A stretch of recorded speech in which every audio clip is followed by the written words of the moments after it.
went outside to play. Love you. Love you too. I looked for him everywhere. Then I found him deep in the woods. 3 miles away. Jonah?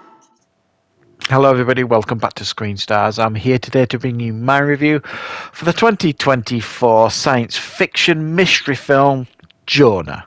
The film is co-written and directed by Ben Van Cleek, and it stars Osric Chow, Elena Huffman and Ken Kirby. Right. The film focuses on a couple of journalists. We have got Ozzy and Darren, and they are invited by their producer to go and interview a woman fairly local who claims her son was abducted by aliens. Initially, Ozzy is not interested at all because it's a subject he actually takes quite seriously, as he had a bit of an experience when he was young.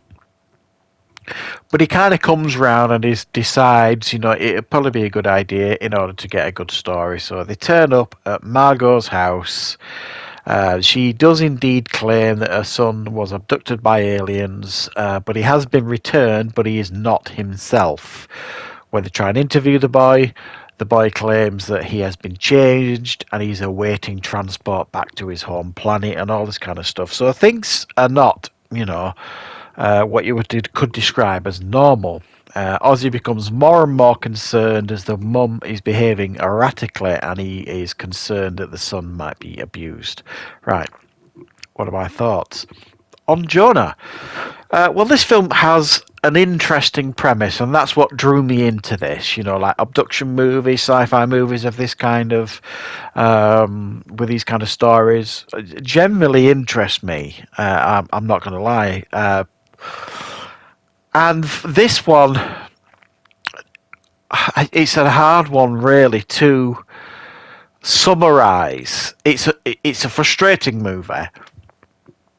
And I suspect there's going to be a lot of people watching this that are basically going to think it's dull as dishwater.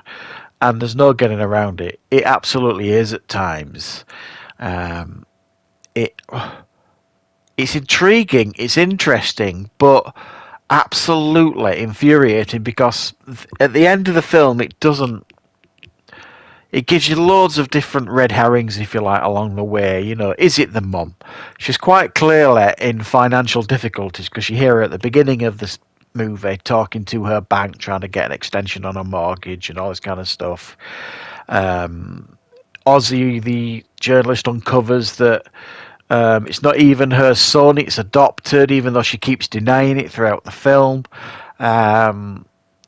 It appears that there is evidence there that the boy's being abused and brainwashed, but there's also evidence there that something, more unbelievable has happened. And the film tries to kind of walk that fine line throughout much of the film. But then it gets to the point in any film where you're kind of like, I need answers now. Come on, give us some answers. And the film doesn't do it, I don't think, adequately enough. And then the ending just infuriates you even more. It just kind of leaves you hanging. Okay, what's that? Did that just happen? And what does that mean for the rest of the film? Because, as I've said, there's plenty of evidence there that this woman is abusing this child, but there's also evidence there that something unusual has happened to this child, this boy, sort of thing. So it kind of, gives you both these arguments, and then when it comes to deliver, it's just like, but that doesn't make any sense. It just doesn't make any sense to me. And I don't want to kind of give too much away to spoil it, but it's hard to kind of justify my arguments. You have to excuse me, I've got a bit of a cold here. It's hard for me to kind of justify my arguments without it.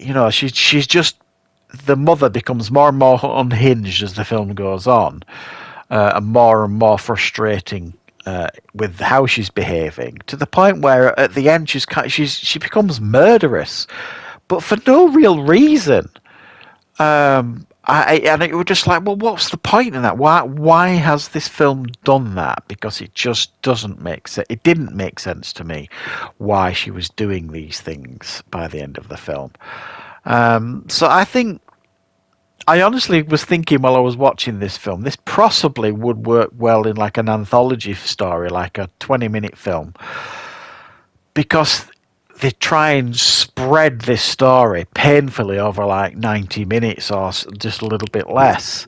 And it's like, come on.